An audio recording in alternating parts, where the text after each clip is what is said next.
नमस्ते दोस्तों, स्वागत है आपका हमारे YouTube चैनल अनूप हिंदी कहानी में। हर रोज की तरह आज भी लेकर आए हैं एक मज़ेदार कहानी। कैसे गीत गाकर की देश की रक्षा।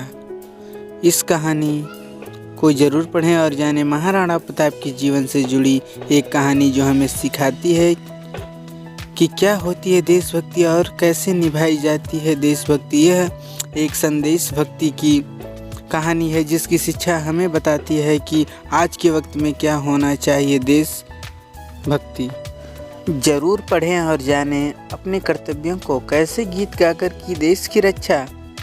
प्रताप चित्तौड़ के राणा उदय सिंह का बेटा था। इतिहास गवाह है प्रताप की देशभक्ति का। आइए एक प्रसंग सुनाते हैं।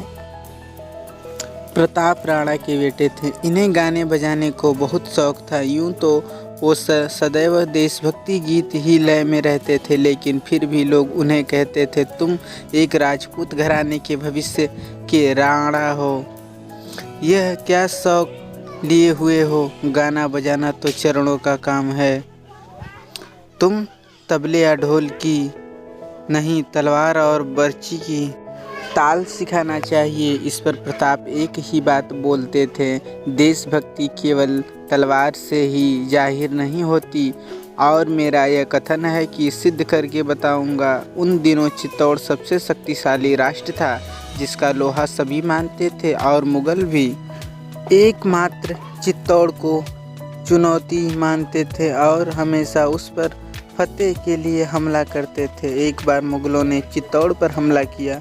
किला इतना मजबूत था कि राजपूत सैनिकों ने जमकर मुकाबला किया और मुगलों को पीछे हटना पड़ा। उस वक्त प्रताप बस्ती में रहते थे और अपने देशभक्ति गीतों में झूम रहे थे। एक मुगल सैनिक प्रताप को पकड़कर अपने तंबू में ले गया, लेकिन मुगल प्रताप को एक गांववासी समझ रहे थे।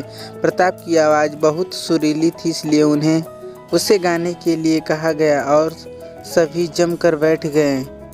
उसमें सभी सेना के विशेष लोग थे। प्रताप को उनकी भाषा में गाने का आदेश दिया गया, लेकिन इसके पीछे मुगलों का एक मकसद था। मुगलों ने यह योजना बनाई थी कि जब एक गांव का चारण गाएगा तो किले के भीतर आवाज़ जाएगी और उन्हें लगेगा कि कोई राजपूत मदद के लिए पुकार रहे हैं और वे दुर्ग का दरवाज़ा खोल देंगे। लेकिन प्रताप ने अपनी भाषा में ऐसे गीत गाए कि किले के सैनिक सावधान हो गए और सभी ने मुगलों पर तीरों की वर्षा कर दी। उस वक्त सभी बड़े मुगल वहां मौजूद थे, वे सभी मारे गए। अंत में प्रताप फिर अपनी देशभक्ति में लीन अपनी कुटिया को जा रहे थे, तब उन्होंने सभी को कहा, देशभक्ति केवल तीरों या तलवारों से नहीं होती, या केवल राजपूतों की मोहताज नहीं होती। एक साधारण चारण द्वारा भी बड़ी से बड़ी जंग जीती जा सकती है। आज के समय से इसे जोड़ें तो यही संदेश है कि देशभक्ति केवल सीमा पर जाकर ही नहीं होती। हर व्यक्ति देश के प्रति प्रेम रखता है। इसके लिए कोई फोर्स ज्वाइन करना जरूरी नहीं। हम सभी अपने कार्यों के जरिए देश के लिए काम कर सकते हैं। जैसे क्राइम को काम करने के लिए जागरूक हो जाएं, एक दूसरे का साथ दें, क्योंकि देश की धरोहर वहाँ के लोग हैं। अंततः जब तक प्रजा सुखी ना होगी, किसी देश की साख न बढ़ेगी। आज के वक्त में अन्याय के खिलाफ आवाज़ उठाना ही देशभक्ति है और भ्रष्टाचार के खिलाफ लड़ना ही देश के प्रति हमारा लक्ष्य है। वक्त के हिसाब से देशभक्ति के मायने बदल गए हैं। अब किसी से भूमि के लिए नहीं, अपितु देश के भीतर अपनों से भ्रष्ट आचरण के लिए लड़ना देशभक्ति है। गरीबों के साथ मिलकर महंगाई के लिए लड़ना, उनका साथ देना देशभक्ति है। इसी अनपढ़ को पढ़ाना देशभक्ति है।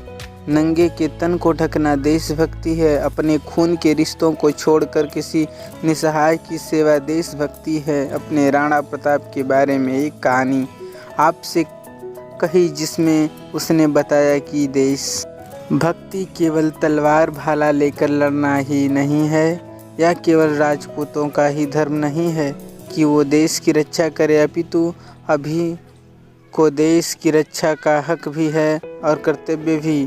इसको पढ़कर हमें जागने की ज़रूरत है कि हम मैं की भावना से हटकर देश के निसहाय लोगों का साथ दें। जरूरी नहीं धन से सेवा करें, पर उन्हें सही रास्ता दिखाकर उनके साथ खड़े रहें, उन्हें तकलीफ़ों से लड़ने के काबिल बनाएं। यही आज हम सब की सच्ची देशभक्ति होगी। इसी प्रकार की अन्य कहानी पढ़ने के लिए चेक करें हमारा मास्टर पेज, जिसका लिंक है हिंदी कहानी, और सब्सक्राइब करें हमारे YouTube चैनल अनूप हिंदी कहानी को, और वीडियो को लाइक करें। वीडियो को अपने दोस्तों तक शेयर करना ना भूलें। कहानी में जो भी गलती हुई इसके लिए क्षमा चाहता हूँ।